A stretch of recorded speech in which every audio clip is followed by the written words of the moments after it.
Good morning. I'm Tad, and I'm here with my friend Jeffrey. And if you're here for the PowerShell presentation, that's not what this is about. It's a little confusing, perhaps. But Jeffrey and I are members of the Azure Storage, Media, and Edge team. And this morning we're going to be talking about Azure Storage. So we'll walk through in some detail some of the announcements recently, some of the announcements that have been made at the show. We'll talk about where we're headed for Azure Storage in terms of our long-term vision. Then we'll dig into some customer use cases and some workloads. We'll have lots of demos, and I hope by the end of this you'll appreciate that Azure Storage is the most comprehensive and capable cloud storage platform in the industry today. So quick overview of what is Azure Storage. Azure Storage includes the disks capability that we have to support IaaS virtual machines. Comes in a couple of flavors, premium, standard. We have object storage, which is our scale-out storage implementation or service. We call that Azure Blobs. It's for unstructured data sets. And then we have file storage services as well. We have Azure Files, and then Azure NetApp Files with our partnership with NetApp also. And those are for applications that are traditional enterprise applications or even next-gen cloud applications that start to take advantage of scale-out file systems in the cloud.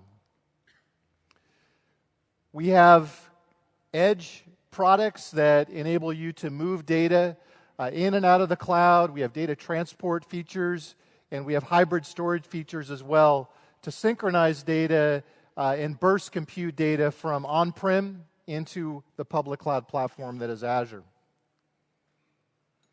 So let's talk a little bit about as you're moving or as a customer is moving over to a hyperscale public cloud platform like Azure, let's talk about what are the storage requirements that are just intrinsic to that kind of a scenario. So first of all, with respect to a cloud storage platform, you need the fundamentals. You need to have consistent and straightforward guarantees having to do with durability, security, and scale. Those are just fundamentals of a hyperscale storage platform. You need the ability to have different performance tiers with different price points.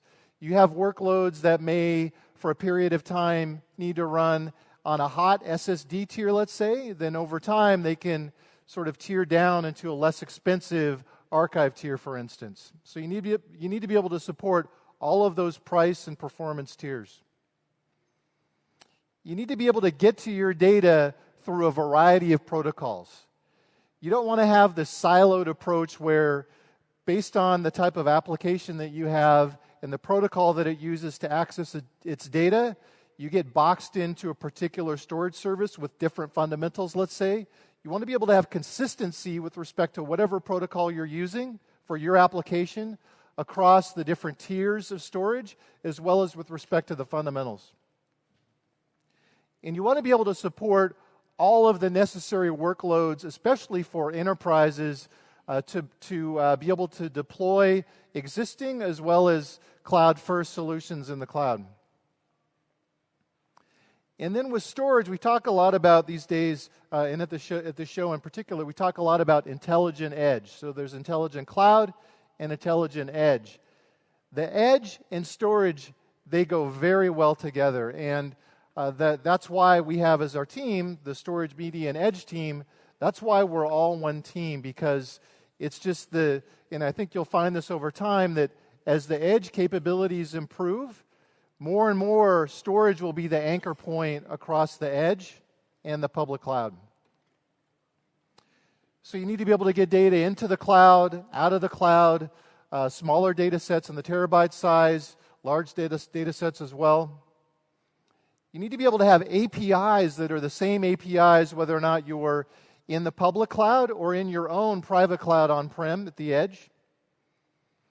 And you need to be able to extend your data center into the public cloud so that it's seamless, so that it's not this, again, this siloed security and networking experience with respect to edge and the public cloud. And then, of course, you need a rich partner ecosystem who's building on top of this Azure storage and edge, the storage and edge platform. So let's talk about those concepts, that sort of conceptual set of requirements in the context of Azure storage, where we are today. And we'll highlight some of the announcements that have been made in the last few months. Those areas are in blue. So we have, in fact, as Azure Storage, a design point from the very beginning of Azure Storage was that we wanted to have a single implementation for storage, whether it be for disks, for files, or for objects. And what that does for our customers, it gives you that consistent durability, security, availability. All the fundamentals are the same with respect to whatever access point that you choose to use. For instance, one thing that may not be very well known is that for each write, we write through to 3 replicas with strong consistency before we reply back. That is something that is unique, fundamentally unique in the industry, and we do that for disks all the way through file storage. We have objects, disks, files, as we talked about earlier, and we've implemented those capabilities across a range of temperatures. The blue here, our archive tier, that's a sealed tape device implementation. It's very sophisticated technology that our team had been working on for years that gives you the ability to keep your data around for long periods of time at less than half the price of our next competitor in this space for their cold storage tier.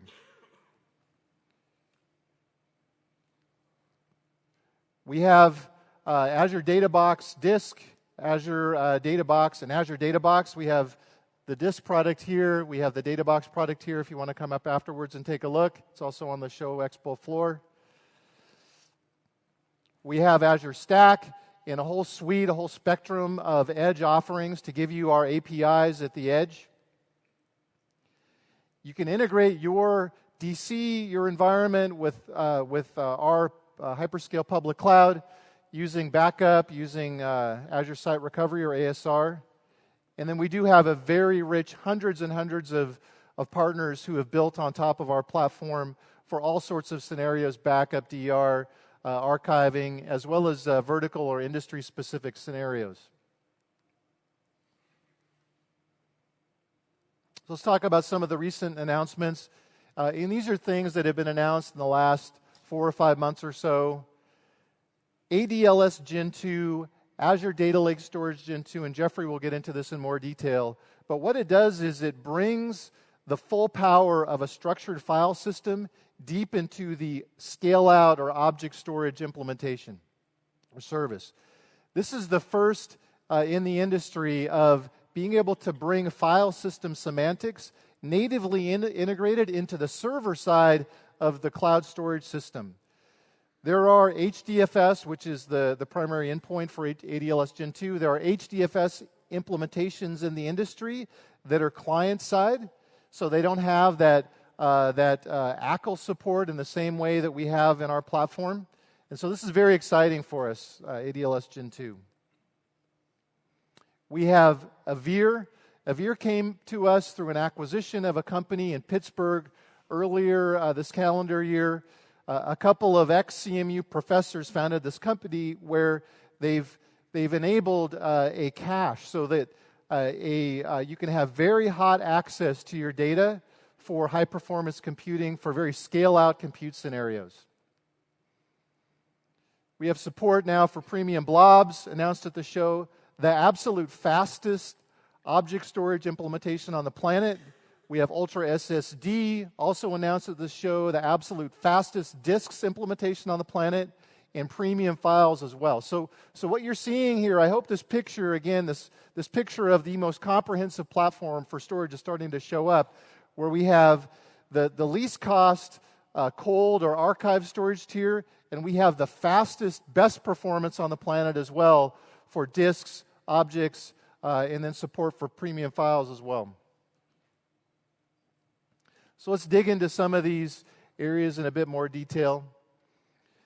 Avere, the beauty of Avere is what they had developed is this file system cache that sits in front of your primary storage. And when Avere was originally developed, it was designed as one of the first all-flash storage implementations, hardware-based, that would sit in front of an ONTAP device or an Isilon device and accelerate high-performance compute workloads against that primary data store.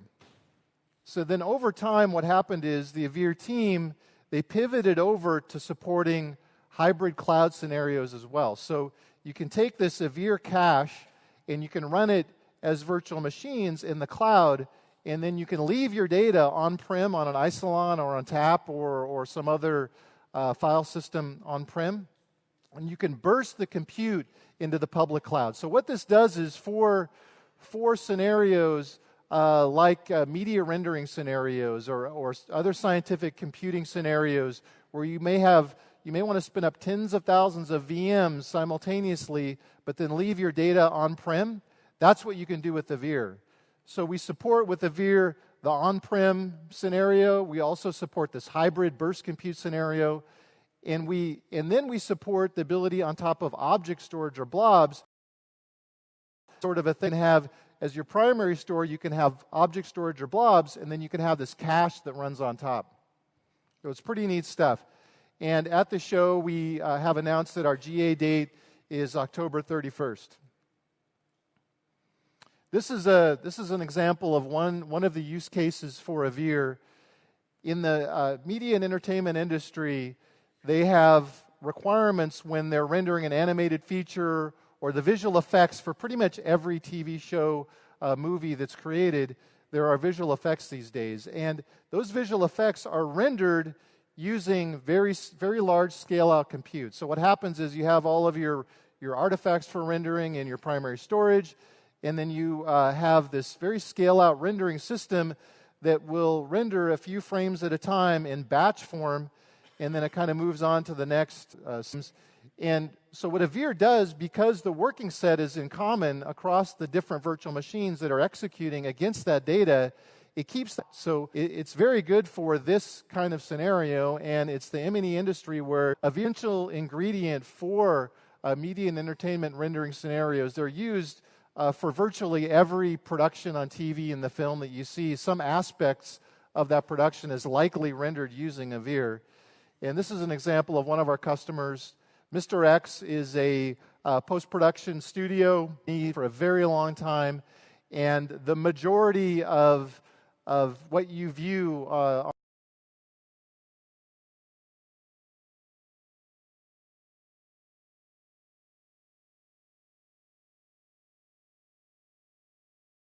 the internet or in theaters has been touched by Technicolor in some way. And so they're one of our customers of Avere, and they're one of the customers that's doing some interesting work today with us on the Azure platform as we're in preview. Ultra SSD was announced earlier at the show. Again, Ultra SSD is the fastest disks implementation in the industry today. We can enable up to 160,000 IOPS for a single disk. So there's nothing that can touch it today in the industry. This is a capability that gives you the confidence that you can host every single enterprise class mission critical workload. You can run those existing workloads in the public cloud with no issues. In fact, you're probably going to get better performance than you would with your on-prem SAN implementation. So what I'll do now is I'll invite Wissam to come up, and he's going to talk about Ultra SSD and show you a demo. Thanks, Dan. Good morning. I'm very excited to be here to show you the capabilities of Ultra SSD. We designed Ultra SSD to allow you to make it easier for you to lift and shift your applications from on-prem to Azure, whether it's SAP HANA, Oracle, or NoSQL databases. We want you to achieve the best performance on cloud, and this is what we're giving you with Ultra SSD. So let me switch my screen. First, let's touch on capacity. We give you different sizes all the way down from 4 gigabyte to 64 terabyte. What I have here is a single VM provisioned with one 64 terabyte Ultra SSD disk. You can also stripe multiple disks to achieve much higher capacity. Now, the cool thing about Ultra SSD, we allow you to configure the performance independently of the capacity. So you don't need 64 terabyte to achieve 160,000 IOPS. So I'm going to switch to another VM. This is an ES64v3 VM. It's widely available in Azure. You can deploy it in most regions. It's maxed today at 80,000 IOPS. I have a single disk here. It's a 500 gigabyte Ultra SSD disk. And I'm going to use Iometer to generate load. So I'm going to start the test. We have 4 workers doing multiple work in parallel. And I want you to pay attention to the first row and the third row. So the first row is going to show you the IOPS, and the third row is going to show you the latency. So we are hitting the limit of the virtual machine in this case at 80,000 IOPS. Now let's look at the latency. It's constant at 600 microseconds, even at 80,000 IOPS. This workload is doing 4K writes, 100% write random writes to the disk. Now, we did announce 160K support. And for this, we are introducing a new VM size that would allow you to go up to 160K. So I have a VM configured with a single disk as well. It's a 1 terabyte disk because we have a limit of 300 IOPS per gigabyte. So you need a 1 terabyte disk to hit 160,000 IOPS. And I'm going to start the test as well.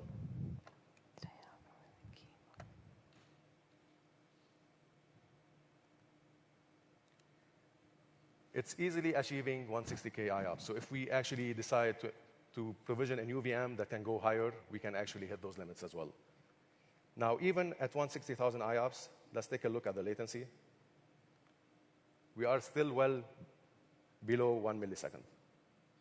That's great. So how big is that drive? It's a 1 terabyte disk. 1 terabyte. So that ratio of IOPS to terabytes is phenomenal. Yep. Right? It's the most you can get today in the industry. The closest you can get is the IOPS per gigabyte. We are at 300 IOPS per gigabyte. That's great. And I heard that the price that we charge for IOPS is the least cost in the market as well. That is correct. Yep. So you can have a small disk with very affordable IOPS, best performance in the market, right? Yep. If you need a transaction log, 4 gigabyte disk, you can get that with Ultra SSD. It allows you to go all the way up to 1,200 IOPS, basically. That's cool.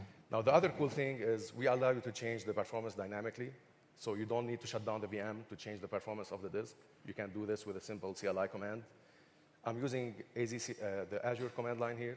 It's showing one of my disks at, you can see it here, at 50,000 IOPS and 500 megabytes per second. All is needed is to do an AZ update, and you can switch those throttles all the way up or down, depending on your workload. It takes up to 10 minutes for the backend to pick it up, but within 10 minutes, you should see that performance reflected on your backend. That's awesome. So another thing about the pricing is it's provision pricing.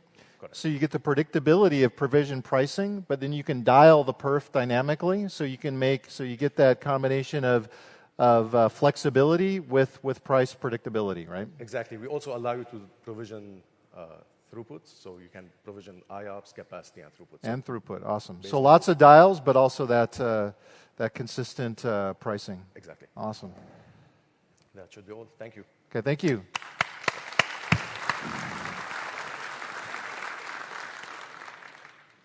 Okay, thank you, Wissam.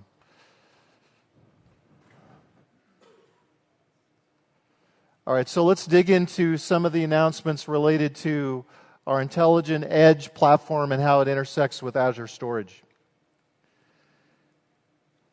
We announced at the show Azure Data Box, the GA for Azure Data Box. This is a 100 terabyte portable appliance, less than 50 pounds, so it meets OSHA's requirements for one human being being able to carry it around. This is one class of device. We also announced preview of Azure Data Box Heavy. That's at the expo floor. That's a 1 petabyte plus option that you can sort of wheel into your data center. And then we announced Azure Data Box Edge, which is a fixed edge storage gateway plus AI, compute, FPGA. Also announced at the show. and then with that, the Azure Data Box Gateway. And then we have Azure Data Box Disk up here as well. The nice thing about all these devices is that these are Microsoft branded hardware devices. You can contact your Microsoft seller. It's very simple. Get access to these devices. All of these devices are in a model where you pay as you use. So for instance, the DataBox Edge product, you pay a few $100 a month. We send you a device, you use it, and then when you're done using it, you can send it back to us. So it's very light from a commitment standpoint in terms of the cost. And also that really fits with the notion of the cloud where you only pay for what you consume in the cloud. And that's true for the Edge in terms of the DataBox family of products as well. And then we have Azure File Sync and Azure NetApp Files. These are also recent announcements. Azure File Sync is GA, and then Azure NetApp Files is in preview. Azure DataBox Edge, again, this device, what it gives you the ability to take this notion of cloud storage and extend it out to your Edge environment. Or another way to look at it is you can take the data, your storage platform at your Edge, and extend it into the public cloud. So what's the trend that's happening in the industry is that, of course, the capabilities of hyperscale cloud platforms are increasing exponentially, but it's also the case that just the sheer number and then the amount of data that's being created on-prem at the Edge, that's also increasing exponentially. But what isn't increasing exponentially is the capabilities of the pipe that go from the Edge to the public cloud. And so the thing that's happening is there is a realization that hyperscale public cloud platforms are the way to go and kind of where the industry is headed for IT and infrastructure. The new realization is that you also need to be able to do advanced things using cloud developer paradigm technologies like AI and microservices. You need to be able to do those things at the edge of the network in proximity to where your data is generated. IoT is one of the use cases for sure for Edge, but just this notion, this concept of there being a ton of data generated at the edge where you want to be able to compute over that data without having to funnel it all into the cloud. That's what Azure DataBox Edge enables. So you get a storage gateway, you get this device you plug it into your system on-prem, to your network on-prem, it will expose file shares, you can drop your data in, it then synchronizes over to the cloud and vice versa, so your applications get local access to data with automatic synchronization into the public cloud. You can have compute that's running on this device in the form of microservices as well as AI.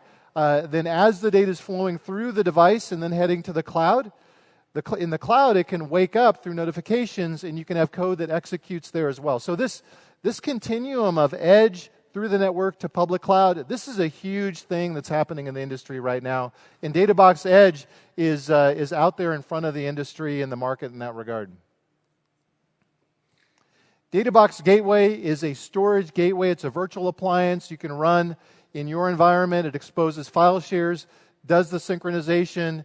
And the nice thing about both DataBox Edge and DataBox Gateway is that the Azure platform takes care of the management of these systems and products for you, so you don't have to worry about it. It's not the old style traditional IT with all that variability and complexity. This is cloud style homogeneity and then pay-go economics. So it really is the cloud paradigm, but brought to the edge in your data center environments. So we get some great use cases for DataBox Edge and Gateway, that ability to move data back and forth seamlessly over the wire, whether it's a dedicated link or just over the internet through a VPN connection, let's say. The ability to run data preprocessing at the edge using Azure Functions. You can have microservices-based applications, modern applications running at the edge. And then this is the really powerful one that we're going to see more and more innovation in all kinds of scenarios that we can't even imagine today, where data sets can flow into the cloud through DataBox Edge, and then we can have AI model training happening in the cloud using the hyperscale flexible computing, elastic computing that only the cloud can offer. and then those models can come back to on-prem so that AI inference can happen on-prem. So you can think about a scenario like a autonomous driving scenario where the autonomous driving vehicle is learning and pumping data into the cloud. Well, that vehicle may be one that you're riding in that's also capturing massive amounts of data. And then, of course, you have AI in the automobile itself. You have AI at the edge. And then you'll have AI in the public cloud as those data sets flow in so that the whole system, intelligent edge to intelligent cloud, that whole continuum becomes increasingly intelligent over time. So that's where we're headed as an industry. So I'll invite Cassie to come up, and she's going to do a demo of DataBox Edge and Gateway.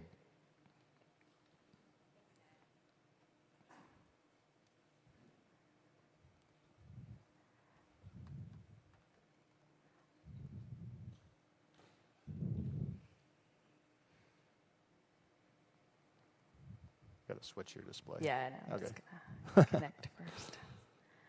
There we go. Okay.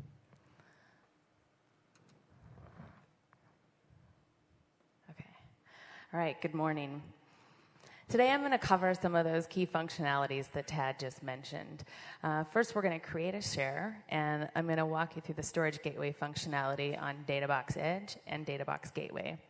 And then we'll talk through that edge compute scenario where we'll run a machine learning module to analyze and categorize some images. So we're going to start in the Azure portal. I'm going to bring up a machine that I've already set up. So this is a machine that is sitting in our Sunnyvale office, just as your DataBox Edge would be sitting on site, but I'm managing it through the Azure portal in the cloud.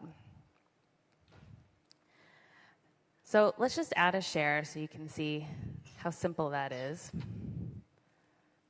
And again, this is on the local DataBox Edge device in our office. So you're managing the local data box via the cloud. Yep. Nice.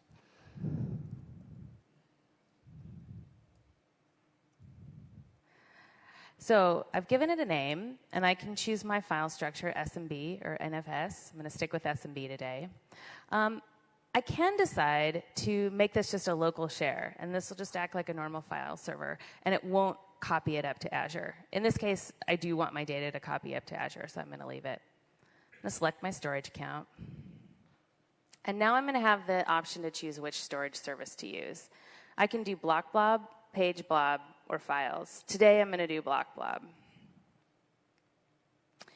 So it's going to create a container for me, and it's going to name it the same, or I can change that name. This is nice, too. I can also decide to make this a read-only share. Again, today I need to do some writes, so I'm going to leave that unchecked. And I'm going to use an existing user, but you can create a new user here as well. So we'll just create our share. So that's going to kick off and run in the background. The nice thing about the storage gateway functionality is as you copy files into your local share, it's going to start tiering it up to Azure. Pretty straightforward. What you don't see is that behind the scenes, we're managing any retries because your network is dropping, and we're also optimizing for your network bandwidth. So if your network is really busy, we'll hold off uploading until there's a time, so we're not sucking up all of your bandwidth. So it can work with existing applications. Yep. Right? Okay, so let's look at that edge compute demo. So on my local machine here, I have some images that I'd like to have the machine learning module go and analyze. So I'm going to pull one up to take a look at. So this is a loading dock. We've got some trucks and cars on it, and I would like this to be analyzed. So I'm going to copy these guys up to a share. So I've got two shares set up, and my code knows to look at these two shares. And in this particular one, this is DBE local, and it's going to look at the input folder. So the input folder is, my code knows to ignore it from a storage gateway perspective. So it's not going to upload it to the cloud. And so it's going to go ahead and analyze these files, and then once it's done categorizing them, it's going to bring it over to my other share, which is DBE sync, to the output directory. Now, the output directory, my code has said, go ahead and act as a storage gateway for this. So this is already tiering it up to the cloud.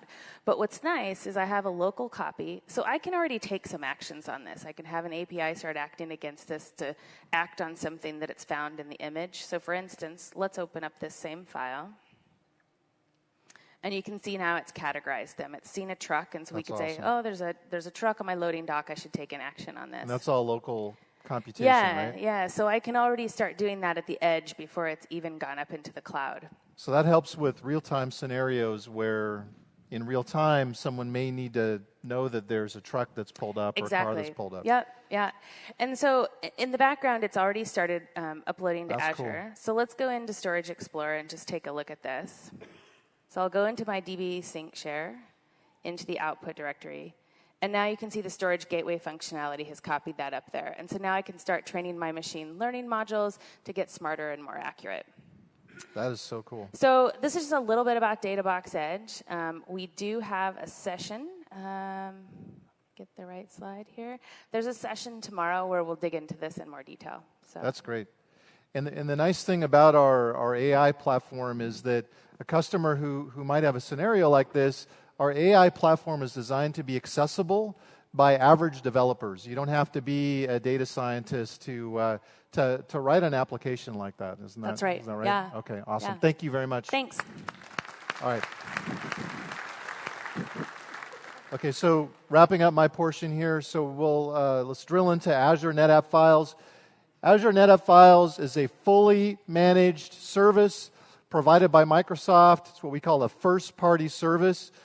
So the thing that's unusual here is that what we're doing in partnership with NetApp is we're taking NetApp ONTAP hardware and software, and we're hosting it in our Azure data centers, and we're delivering it to you as a first-class Azure service. So again, this is all part of that picture of us being the most comprehensive platform on the planet. If you have ONTAP workloads on-prem with all of the scale, perf, support for NFS 3.0, all their rich data management features on-prem as well as hybrid, all of that stuff is now available to you in the public cloud, and you can access it in the same way that you would any other Azure service. And so it supports hybrid scenarios as well as all of your basic security capabilities are supported, RBAC, encryption, and so on. And this is a feature that's in limited preview right now. And so Li Chun is going to come up, and she's going to show you a demo of Azure NetApp Files. Hi, everyone. My name is Li Chun. Now let me show you just how easy it would be to provision NetApp resource on Azure. So just like using any other Azure resources, you can directly provision the NetApp resource on Azure portal. Right now, the service is in limited preview, so it's only accessible through a special private portal right now. But the first thing I would do is to create a NetApp account. This is a new type of account, similar to storage account. It is meant for administrative purpose. It is scoped to a single region, but you can have multiple accounts within the same subscription. So let's pick the right resource group here. Right now, our demo is running out from a test location. Now, as the account is being quietly provisioned in the background, there's actually a lot that is happening behind the scene.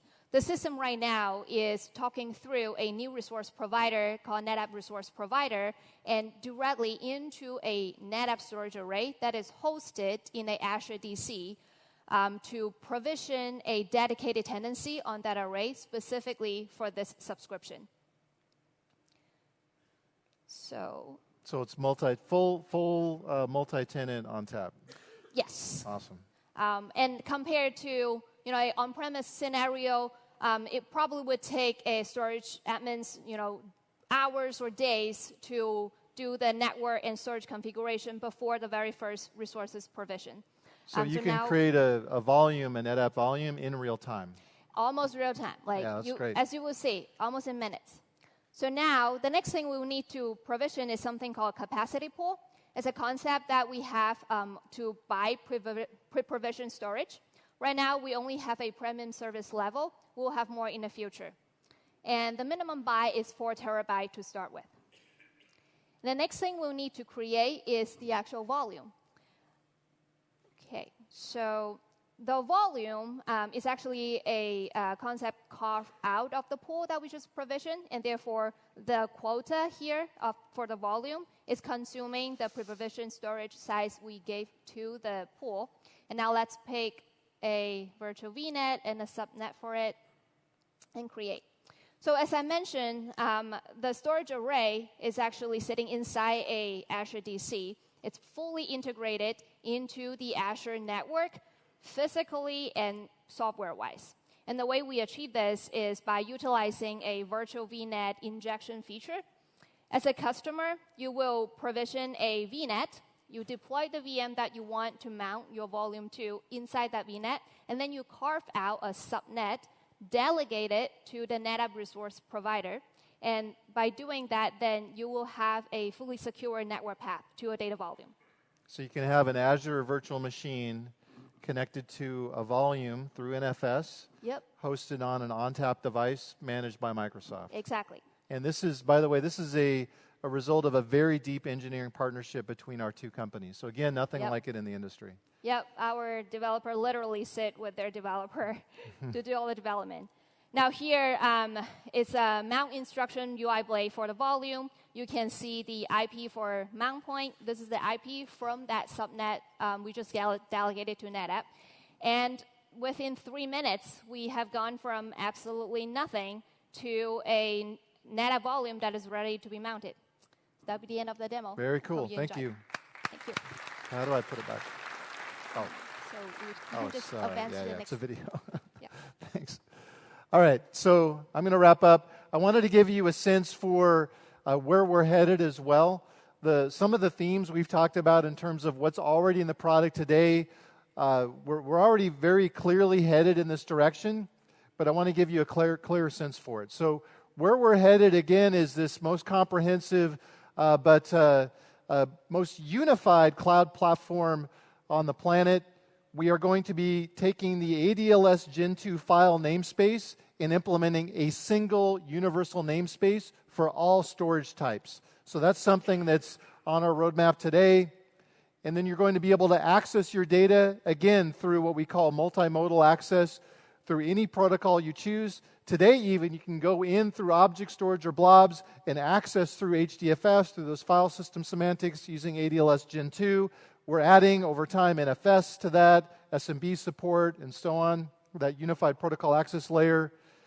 And then taking the Avere cache service, having that cover all tiers as well. We have these existing tiers for storage today, and then we're adding even more tiers. All of these different price performance tiers across all of these different protocols, same fundamentals, same namespace underneath, and then you can use policy automatically, policy-based lifecycle management, or through API calls. You can have data move up and down these tiers. So you don't need to go drop your data into an archive tier and then copy it over, and then there are different APIs involved. It's all automatic. You can late bind your performance tier. You can late bind your protocol. This is where we're headed pretty rapidly in Azure Storage. So please, if you would, take a look at this URL and go check it out. There's a lot of additional information there. And then we have other sessions here we'd encourage you to attend. There's one on Ultra SSD that was embargoed that's up there. What was the other one that was embargoed? Which one? Azure Data Lake. Is that right? No. Azure Compute and Storage. Oh yeah, Azure, bringing Azure Storage and Compute to the edge. So please check that one out as well. Thank you very much. Now I'll bring up Jeffrey and he'll wrap things up. Thanks, man. All right. Hey, hello. I'm Jeffrey Snover. Boy, we've got an amazing amount of stuff to do here. What? Honestly, if I'm just telling you to be frank Sorry, with you, I ran over. I got way too much content. Way too much content. I want to lay the blame at this squarely where it belongs, Nice. and that is the Azure Storage team. If that high-class team wasn't producing innovation at this level of rate, these amazing features, these incredible things that we need to talk about, I wouldn't have the problem I have. It's a pretty good problem to have. So, 3 things. Number 1 is some of these slides I'm going to zoom through, but that's not a problem. because each of the things I'm going to talk to you about today, we've got deep drill down sessions, and we'll be showing you those. I will, at the end of each section, I'll have a slide that says additional sessions where you can go find out lots of detail. We have lots of great personnel at the booth. Go talk to them, follow-up questions. I'm going to optimize for the demos. So some of these I'm going to go through pretty quickly, okay? So let's talk about this. Your business runs on data. Your business runs on data. There are 4 types of scenarios that you have, and you need to optimize for these scenarios to really, protect and advance your company's business. The first is information workers. Now, we're not going to talk too much about that because really the best solution for that stuff is OneDrive. OneDrive offers fantastic capabilities, and there's a number of sessions that will talk about the fantastic capabilities of OneDrive. Key thing to note here, OneDrive layered on top of Azure Storage. Hoorah. Number 2, applications for data. This is where the bulk of things have historically been and continue to be, but there's some emerging things, right? Data for business insights. So this is where you start to say, hey, I'm going to collect lots and lots of data and then analyze that to get insights about my business. So think about Hadoop and MapReduce, things like that. And then data for hyperscale scenarios. So this is where we're saying, okay, we're going to deploy a business, transform the business, digital transformation application where I'm going to then service, mobile devices throughout America. Oh, let's be successful. Now I'm going to service mobile devices throughout the world, right? They are both consuming and generating data, and the data requirements for that are hyperscale, okay? So these are the data scenarios to run your business. And again, what I want to highlight here is doing a good job, being a good steward of data is critical for your business, okay? Now, for each of these scenarios, there's a set of requirements, a set of challenges that you need to address, right? You need to be able to protect that data. You need to secure it. You need to, when I say protect, make sure that it is always available, that it is durable. You need to secure it to make sure you're the only ones that are accessing it, or the people that you want are the only ones that are accessing it.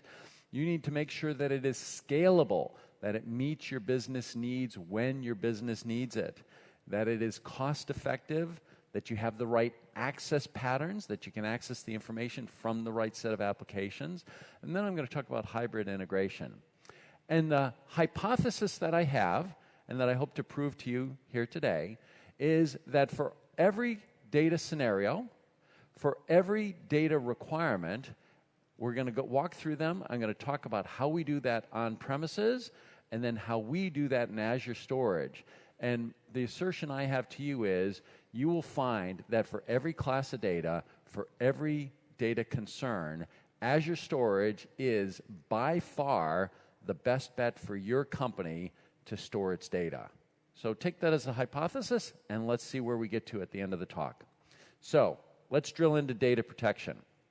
Okay, on premises, you need to make sure that this is durable, right? It's durable and always available. So you need to worry about, hey, what am I going to do with hardware failures? What happens when a site fails? Do I have the right people on call? Is your data always available? When something goes wrong, how long does it take before it comes up? Next, data integrity. Turns out when you store data on a disk, you have disk rot. Yeah, that really happens. And when you transfer data across a wire, guess what? Goes through NICs, goes through wires, goes through routers, lots of TORs, etc. Sometimes a 1 gets turned into a 0. Sometimes a 0 gets turned to a 1. Sometimes either one of them gets turned into something you can't really tell, so they just flip a switch. Are you dealing with that? Most APIs, most systems do not deal with that. Failover and disaster recovery. Okay, now imagine you have a real problem. What do you do in case of a disaster? Is your information eventually available, or is it available pretty quickly so you continue operations? These are things you need to address to keep your business running. And then you need to back up things and checkpoint data to make sure that it's always available, right? If something goes wrong, how do I go back? Okay?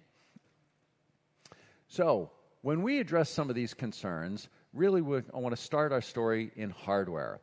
When we first started our Gen 1 hardware, we used traditional off-the-shelf components. Pretty quickly, we learned that that was not going to work. So using the storage components that you use in your on-premises systems were just not going to work for Azure. And so we started off an effort to build our own hardware. Starting off with Gen 1, we built new enclosures. These were higher density closures. In Gen 2, we went to 40 gigabit networking, hot swap DDs, hard drives. We had a dedicated storage backend. In Gen 3, we started to add our own FPGAs. So here we're now getting into chip design to maximize the capabilities of the storage. So we're doing things like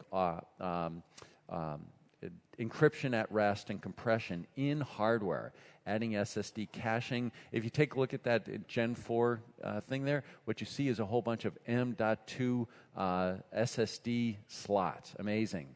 When it comes to Gen 5, we started to work very closely with the archive vendors to build special enclosures that are environmentally sealed, and leveraging RDMA.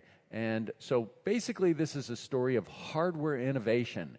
We cannot do what we need to do and what we do in Azure Storage without hardware design that I don't think anybody on premises does.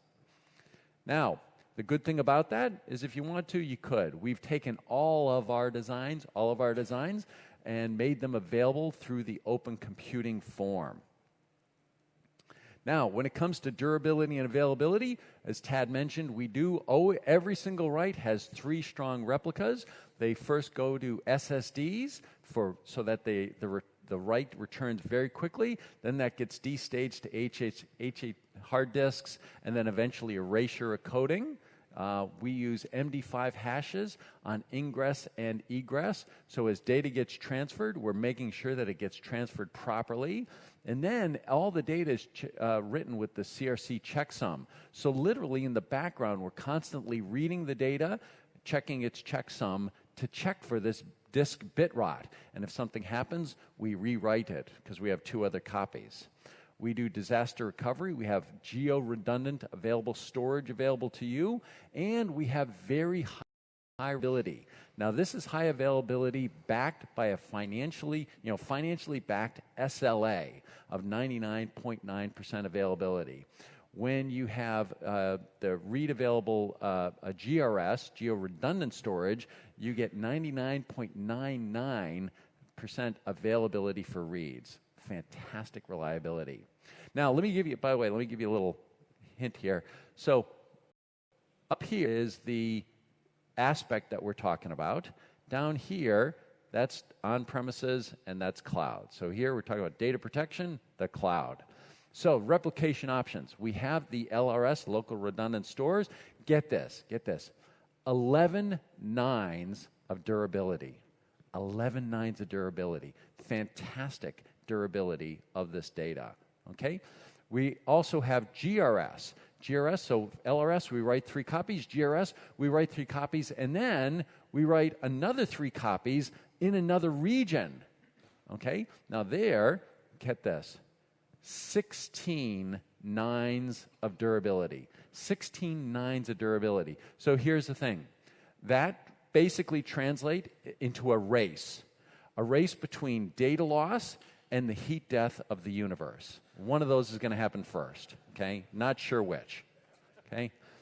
Now, we also have RA-GRS. What that says is the first one, the GRS, we copy the data, and then when there is a downtime, when a region goes down, we flip that over and say, okay, now this is the primary. The other copy is the primary. With read-only GRS, or read access GRS, we make the copy available, and then you can read it. You can access that data. So for things like, hey, I'll do big data analytics over there. Okay, so that's available to you. And we're recently added ZRS. ZRS is Zone Redundant Storage. So when we write the 3 copies, as we do in LRS, we write them in 3 different availability zones. So basically, think of it this way.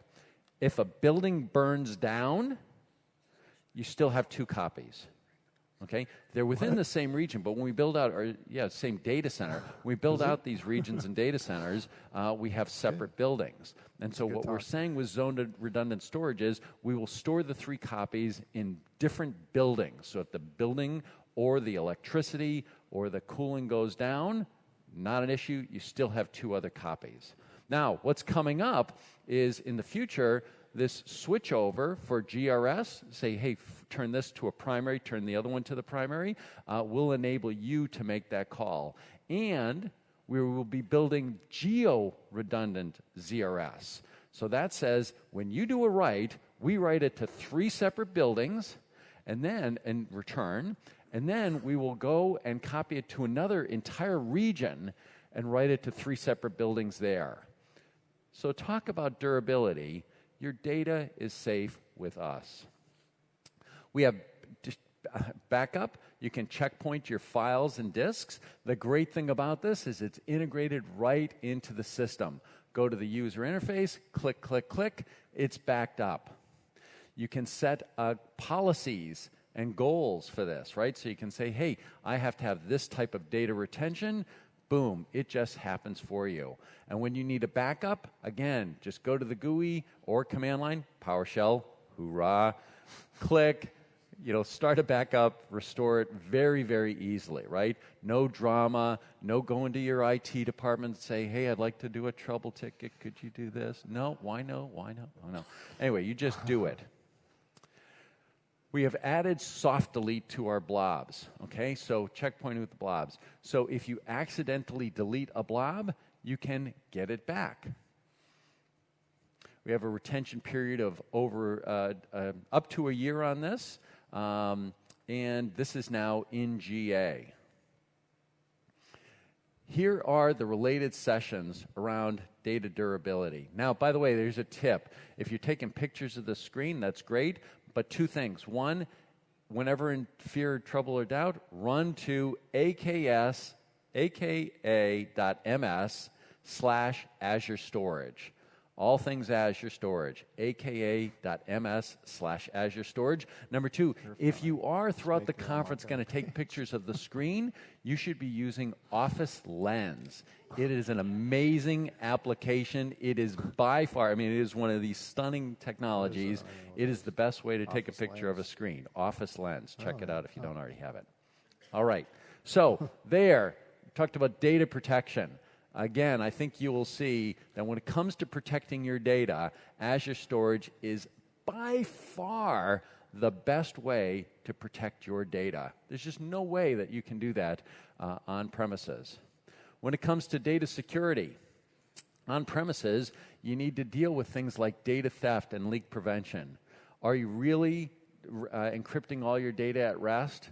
Are you really making sure that people aren't putting things on thumb drives and that thumb drives is BitLockered? Okay? When you process the data, when a machine dies, a server dies, what do you do with those disks? I'll tell you what we do with those disks. We shred them.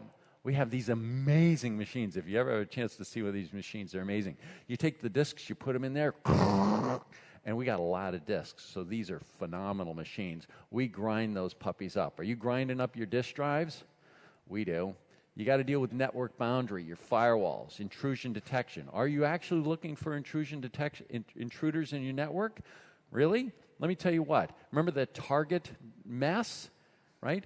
Wouldn't it have been great, that Target disclosure, wouldn't it be great if Target had intrusion detection to find out that people had been in there stealing the data? Well, guess what? Target did have intrusion detection, and it was raising the alarm right, left, and center. But there were so many things, they just didn't pay attention to it. We pay attention to things, okay? And you have to deal with authorization, authentication, auditing, etc. Now, when it comes to data security in the cloud, we do a fantastic job. Honestly, we do. It is comprehensive. It is layered. We have multiple layers of security, defense in depth, physical access. I've visited these data centers. They are very, very, very physically secure. We have network features, networks security and feature security. We really do have world-class network security. We have hardware and software built and designed to protect you from DDoS attacks. We look for intruders actively, and we have a very core emphasis on the people. Look, let me just be clear on this. We hire the world's best security people, full stop. You might have some good security people, but if they're really good, they're going to end up working for us. Why? Because, no, they are. Seriously. We're on the tour to find the best security people, and we're going to pay them the most because we can amortize their skills across the widest set of assets. They're going to get to work with the world's best security people in turn and work on some of the most challenging and most rewarding challenges because they are securing the world's data. So we got the best team, full stop. Everyone that has access to anything physical or production at Microsoft has to go through a full background check. And if you want to access anything, you have to access it from a machine which is locked down, a secure admin workstation. When you access it and you need admin creds, nobody's an admin. Nobody's an admin. You get just-in-time admin credentials for just the resources you need to do. So JIT and GIA. This thing is secure. We even secure the drivers and the firmware. The firmware. We do security checks on the firmware. You might say, isn't that a little extreme? No, it isn't. Turns out there's been malware shipped in the firmware of disk drives for the last 15 years. Well, that's about 2000. For 15 years, disks were shipped with malware in the drivers. You checking the firmware of your drivers? We are. So, security and compliance. Data at rest. We've been doing this for quite some time with our keys. We now allow you to provide your keys. We have virtual firewalls. We have OAuth and RBAC for your storage. And using Azure Active Directory, your Azure files are available from both Linux and Windows VMs. We now have immutable blob storage, so you can set certain blobs to be immutable. They will not be changed or deleted, and you can define how long you want for that. And again, this applies to all tiers. One of the things I love the most about Azure Storage is the great architectural approach that they took. Look, if you go look at brochures, it might look like some of the competitors have some of these features. But when you drill into the ground reality, you're going to notice a stark difference. And the stark difference is, brand B will have feature A, and feature B, and feature B, and they're all different silos. Here, there's a coherent and comprehensive architecture. We have these tiers of storage.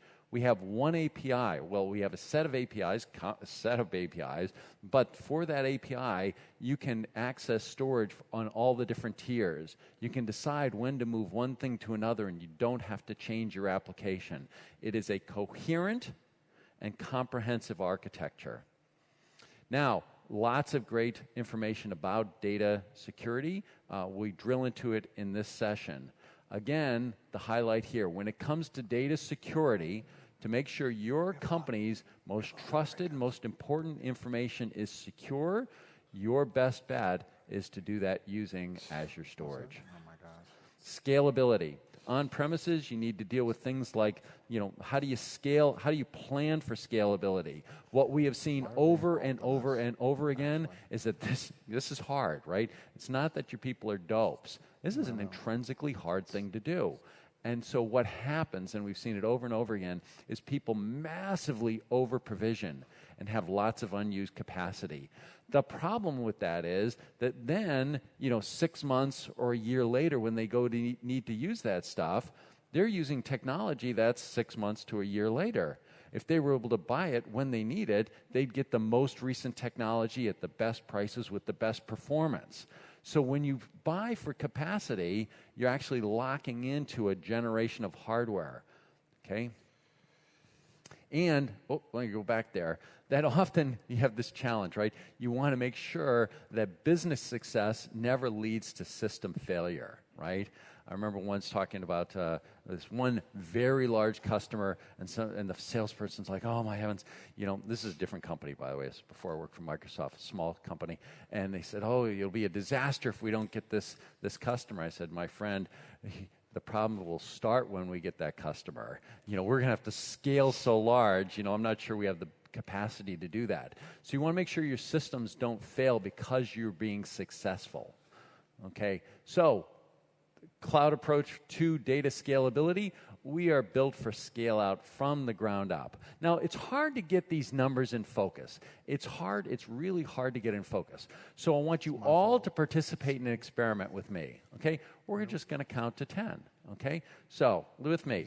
1, 2, 3, 4, 5, 6, 7, 8, 9, 10. Okay, you got that time interval in focus. In that 10 seconds, we just processed 500 million transactions. In 10 seconds, Azure Storage transacts 500 million transactions. We ingressed and egressed 50 terabytes of data, and we added 15 million objects. Azure Storage is built for scale. Wow. Wow. Okay, we got great capacity, and it's on tap. Use what you need when you need it. And it does not depend on hardware generation. Look, we mask that all underneath you. You get virtual hardware. You get great virtual hardware. Here's the thing. Need an extra? Use it. Turns out you don't need it, you unuse it. Imagine trying to tell your boss, yeah, I bought this huge storage area network array. Turns out we don't need it. Good deal, huh? No, not a good deal. That's a tough conversation. Not here with us. Now, here's the point that really I got in focus recently, and it was the notion that when we started off doing the cloud, I think everyone assumed that the model would be, a bunch of, sort of the RAID model, right? Redundant array of inexpensive disks, that we're going to take inexpensive, kind of cheap components and then use software to build things on top. And that was sort of the model. You'd rewrite your applications for the cloud, right? Well, reality's turned out a little different. Reality is that we are now providing not an environment where you have to rewrite your applications. You can leave your applications alone, move them to the cloud, and we're delivering you Tier 1 hardware. Tier 1 hardware. We got the best IOPS, we got the best durability, we have the best scalability. This is Tier 1 hardware that you do not have to change your applications to run. So, Yamin, come on up and show us a great example.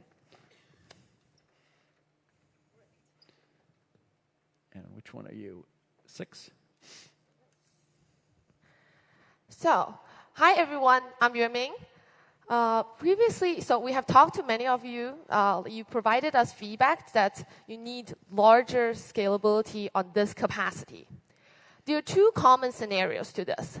One is that if you're running a data-intensive workload, for example, a database backup server or a file server, where you need tons of storage but not that much memory and compute. In this case, you will need a solution where you can scale your storage independent of your compute. Another use case is for disaster recovery. If you have machines which are on-premises and you want it to fail over to the cloud, you do need a disk on Azure which is big enough for you to fit all the data on one single drive from on-premises. Today, we're proud to announce our preview of larger disk sizes supporting up to 32 terabytes. It's going to be supported. I'll give you some time to clap. I know this is one of the most wanted features. So for larger disks, it is supported on premium SSD, standard SSD, and also standard HDD. It is significantly larger than any HDD and SSDs you have on premises. So let me show you in a real VM setup. So here, I have a D1 VM. So this is one of the smallest SKU from the general purpose use very popular VM family. On this VM, I can create a 64 terabyte volume out of two 32 terabyte striping across two 32 terabyte disks. So even with one of the smallest VMs on Azure, which costs you only around $50 per month, you can get storage up to 64 terabyte. Let's also take a look on the larger side. So here I have a DS14 VM, still one of the very commonly used size, but slightly more on the higher end. You can attach 64 disks. So you have 64 32 terabyte disks attached to this single VM. So effectively, you have 2 petabytes of data.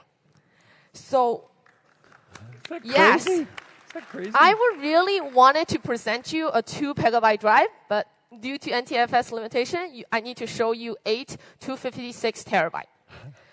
But just to give you context regarding of how much data 2 petabyte is, this is data box heavy. You need 2 of these to actually fill in the data that you can attach on one single Azure VM. If you happen to know why this guy is not here, it's around 500 pounds. So that's how much 2 petabytes of data it weighs. So for large disks, it is now previewed in West Central US. We expect it to GA by end of this year in all Azure regions. Thank you. Wow, thanks so much. Thanks. That's fantastic. So that's a great illustration of what I mean by tier 1 hardware. Okay, now we're going to go fast. Disk scalability. You use standard hard drives, standard SSDs, standard premiums. Great stuff. Guess what? Put your belts on. 8x performance, 8x increase in size. IOPS go from 3 to 8x. Now, these do not require, you just get these improvements. No extra cost. How's that for a good deal? Is that crazy? And we've added the Ultra SSDs, right? Fantastic performance, right? Fantastic latency, incredible IOPS, fantastic bandwidth. Now, in terms of Azure Files, great feature. Boy, it just takes it to another level here. We now have 10x, 8 to 10x the number of IOPS and bandwidth. So now Azure Files goes from 5 terabyte stores to 100 terabyte, and the IOPS, look what happens there. But then, wait for it, premium files, 100,000 IOPS, 5 gigabytes of bandwidth, and 100 terabytes again. Amazing stuff. So that's 80 to 100 times performance increase. Just fantastic stuff. Now, Klaus, come up and show us a wonderful stuff here. All right. What number are you on? You 8? So, I'm here. Oh, sorry. Yes. So I hope you're as excited for performance as I am. I'll show you a demo around Blob Write Performance. Why is Blob Write Performance interesting? Well, you get one of these, you get to offload its data into an Azure data center. You want to make sure that it gets into Azure as quickly as possible. You have your analytics workload running ADLS Gen 2. Guess what? We've got blobs behind it. Write performance is super important to get the results written out fast. You got a simulation going on for autonomous driving. Massive amount of data that gets written out into Azure Blob Storage. So let's orient ourselves first in this demo. So if you look at this in the upper left corner, you got Azure Storage Explorer pointing towards the storage account that we're running. Below it, we have our workload generator, or actually we have the orchestrator of our workload generator that's going to drive 4 D64 VMs doing writes into Azure Blob Storage. And on the rightmost window, we have good old perf1 from Windows Server showing the total bytes per second for each of these 4 D64 VMs. All right? So the first step is we're going to go in and see what we have in our storage account. So let's refresh. There's absolutely nothing. Right? And then we're going to start our workload orchestrator here. So what we're doing is we're moving 50,000 32 megabyte blobs into Azure Storage using 4 worker VMs. So now they're all spinning up and doing throughput. And you can see each of them is sending about 35 gigabits per second into Azure, which is the max throughput you can get from D64 on the network. Let's go ahead and speed time up a little bit so we can see the results. And now they're done. They're spinning down, reporting back to the orchestrator. They've completed. So let's zoom in and see what we saw. So we just completed this test in 119.7 seconds. So we wrote 1.5 terabytes of storage into Azure in a single blob, one blob, in 2 minutes.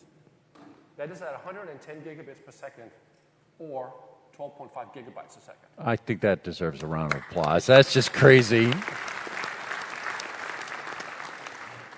Thank you. And let's see that it's actually there. Yeah, that's a good point. Right? So let's refresh. Yes, we have a container named container. Yay. And we have a blob named blob. Very innovative names, I know. And here it is, 1.5 terabyte object in 2 minutes. Wow. So what you saw was high throughput blob, which we can ingest blobs with high throughput. But what you may not have noticed was that it was instantaneous. The throughput just burst. There was no need for wait for warm up or anything like that. It was just instantaneous throughput. What you didn't see in the demo was that we don't care what the names are in terms of container naming and blob names. So if you have these long names with just the tail being different, it doesn't affect throughput performance here. Let's switch gears and talk about premium blobs, which is in preview. So premium blobs, so what you're looking at here is essentially the same application in 2 windows. One of them is pointed towards a standard storage account that we have had around for a long time. And the other one is pointed towards our new premium blob storage account. So what I'm doing is I have a population of 1,064 kilobyte objects in each of these storage accounts. I'm going to read 1,000 random objects one by one to illustrate the effects of latency from premium storage, or actually the lack of latency. Right, so let's get them started. I'm going to start on the left and get that going, and I'm going to go to the right. And you be the judge which one you want to buy. One of these things is not like the other. That's right. The one on the right, we even print out the results here, 5 milliseconds on average, and very, very stable consistency. And then let's fast forward to get the other guy a chance to finish up. And we see how that behaves. Wow. So that is premium blob storage, which is in preview. Right? Low, consistent latency, supported for block blobs, append blobs, consistent API, the same API you use today, just pointed towards a premium storage. It's available local redundant storage. Fantastic. Thanks so much. Thanks. Cheers. So we have massive improvements in blob scalability, right?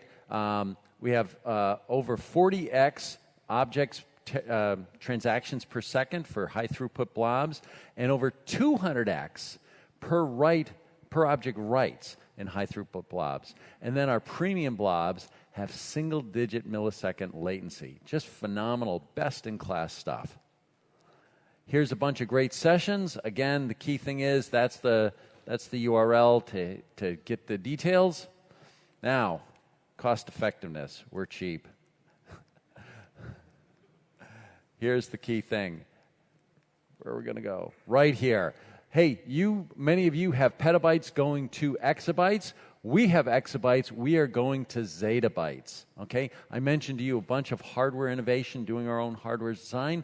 What has that done? This is a chart showing you our dollars per gigabyte. Okay? And what that translates to is between 2010 and 2018, we have reduced the cost of storage by 98%. Boom! Craziness. And that will continue. By the way, let's get this in focus. You, as an individual, go to Fry's and buy a disk. How much is that going to cost you? A lot of money. Now, as a company, you're going to buy 100 of those things. You're going to get a discount, right? And if you get 1,000, maybe you get a bigger discount. Think of the discount we get, because we're buying millions of these a year. I will tell you, none of you can buy disks at the price we buy disks. And we pass on that savings to you. Now, we're also working on advancing the state of the art. We're storing data in glass. We're working with researchers to get to technology so that we can store data in glass. The great thing about these, using these amazing femtosecond lasers, is that when it's written, it lasts for millions of years, right? No bit rot.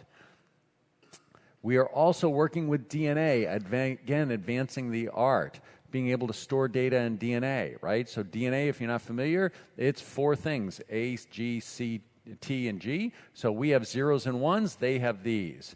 We're able to do a transcode of that, store information in data. By the way, this sounds a little science fiction-y, but in reality, there's a whole biotech industry developing this technology, and we're drafting behind them, saying, hey, given that you've done that, we can use it for this. So this is absolutely gonna happen. See that little dot there? That little dot there contains 10 terabytes of data. By the way, we're doing this today. I mean, in the labs, but this is actually happening today. Now, with our Azure tier blobs, the premium blobs, 2 things to note here. So one, we got tiers for Azure Blob. We have our archive storage, half the cost of the competitors. Half the cost of the competitors. In terms of transactions for our premiums, again, super low cost for the transactions on our premium storage, our premium blobs. When you manage these things, again, you don't have different hierarchies, you don't have different APIs. You have one set of things. You say, I'd like that blob to be this tier or that tier, hot, cold, archive. That happens for you. You can set up policies to move your least used data from one tier to another. For archive, this is available in 8 new regions that we're announcing here. Lots of great information on cost effectiveness. So again, when it comes to cost effectiveness, Azure Storage is by far going to be the best way for you to store and be cost effective for your company's information. When it comes to access patterns on premises, you basically are picking which access. You got storage, you got access protocols, right? And here we're talking about NFS, SMB, etc. And then, well, what about other things like Hadoop? Right? Can you access the same information through different protocols? And often the answer is no. And the problem with that is then you end up with data silos. And then either the information is only available to one access pattern, or you have the issue of migration of data. When you migrate data, then you have problems of different sets of data, different data protection, etc. It's a real problem, and it's one of the great benefits of our coherent architectural approach. We allow you to take multiple access patterns and access the same storage. Okay? So this gives you simplified data management. You set the ACO once, it's coherent across different access patterns. So concretely, you can use HDFS. This is the Azure Data Lake Storage Generation 2. It is an API and protocol on top of the same storage that you can also access via Blob APIs. Now, we hear a lot about new architectures like serverless computing. This is basically how serverless computing works. There's some sort of a trigger event, goes to an event router, and then there's serverless runtime. Now, as your enterprises adopt this, you're going to find that Azure and Azure Storage is one of the best places to do it, because it turns out that most of those events really are storage events, right? Blob storage events. Somebody puts something in Blob, a security camera, puts something in a Blob storage, then you get the event from that, you analyze it. One of the great things about our event hub, it is a multiplexed event hub.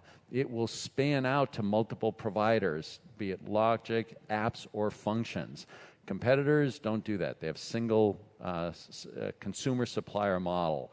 So you find that Azure Storage is one of the Azure Storage, Event Hub combined are one of the best places for you to implement your new modern architectures. Very hard to do this on premises. You can, but basically you end up doing all the systems integration, and good luck with that. You know, you want to make sure you got your rabbit's foot in your pocket, because you're going to need it. That's really hard stuff to do. Again, related sessions.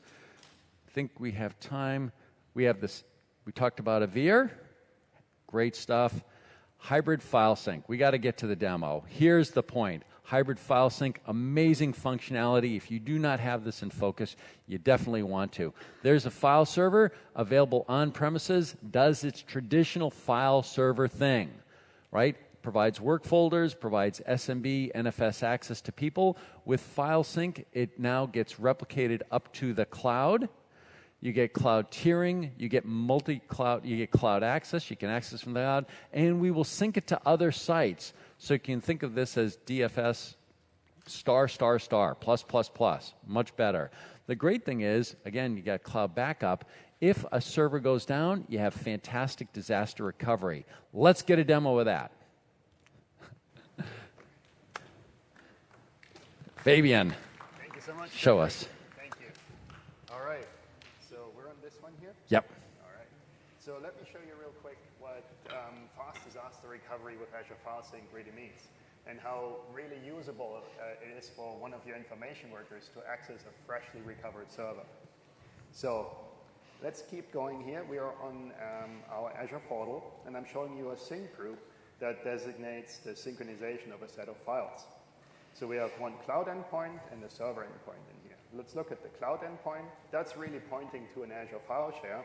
And we can go to the storage account, look at our file shares called Project X, and we have a set of files in there that is already syncing with the server that we're looking at here. So these two are fully in sync. And now let's swing over to another server. I stood this server up because we just had a recent disaster. Something burned down or I lost my entire storage. I needed to stand up a brand new server that has none of my data on it. So all I did was I installed the Azure File Sync agent on the server, and I connected it and basically built a trust relationship with my storage sync resource in the cloud. That's all I had to do. So now let's go to the Azure portal here as well. And let's take a quick look at the registered servers here. So that was the trust relationship creation that I mentioned. It's the server on the bottom. So it's the second server that we're trusting. So let's go back to our sync group. We only have one, which is our Project X sync group. And we want to add that server to the sync group so that we can recover the same data onto that server. So all I have to do to begin with is I'll designate a space on the server where I want to sync my data to. So I go to the E drive here. I'm going to go and add a directory. I can call this whatever I like. I can call this Project X, or I could even sync to the root of a directory. It doesn't really matter where you're syncing it to. And then all we have to do in the Azure portal now, because we're already trusting the server, so this is cloud management in itself. All I have to do is I go to add a new server endpoint. The only server endpoint I can add here is the server that we don't already use, so that's the recovery server. I simply tell it where I want to sync my data to. I say cloud tiering on. I say 20% free space. I don't have to use cloud tiering here. Fast disaster recovery works the same way every time. So now I go to my server location, and as this is provisioning, this is happening really, really quickly in the background. So even before the portal shows it, we're going to see the whole namespace popping up into my share or into my folder on the server. So the interesting thing here is we can do this so quickly because we separate the file content from the namespace representation. We just get the download of the namespace representation, and at that point, the users and applications can already start accessing a file. And if you don't believe me, let's have a look what that looks like. So there is a bunch of video files in here. And what I can do is let's pick one of the bigger ones. Maybe let's say this 140 megabyte file. I just want to play that video file right now. So this file is not on the disk at all. And I haven't played on the server before. So let's get that going. And for applications that support partial file access, and these are applications like, think of zip archives or think of media files. There are many other examples for this. We support partial file recall in the background. See that little streaming indicator on the bottom left corner? Right to the PowerShell. Good stuff. Right to the PowerShell. So, and it's recalling just in time what that application actually requests. So we're not recalling any other data that is not necessary. And at the same time, the user doesn't have to wait until the entire file has come down for it to be usable. Fantastic. So let's have a look at what that actually looks like in the, can I see this? No. So if we were able to see this here, what you would see in the properties is you have a logical size of about 140 megabytes, and what you see as the size on this is now a couple of megabytes that I downloaded just because this is what the player application requested me to download for the customer here. Wow, that's fantastic. Thank you so much. Thank you. All right. So, again, these are the scenarios that you need to manage for your business, these types of scenarios. And these are the concerns. And hopefully you see that, agree with my hypothesis that for each one of these scenarios, for each one of these concerns, Azure Storage is by far your company's best bet to address these concerns for those scenarios. Have a great Ignite. We got lots of great information. Again, aka.ms/Azure Storage for all the information that's going on at Ignite. We got a great booth with people. Oh, and here is that. And we've got a reception. So we got a reception. A bunch of the team will be there. We got tickets here. Come up, grab a ticket. I think, is there going to be beer? There's going to be beer. Okay. Thank you so much.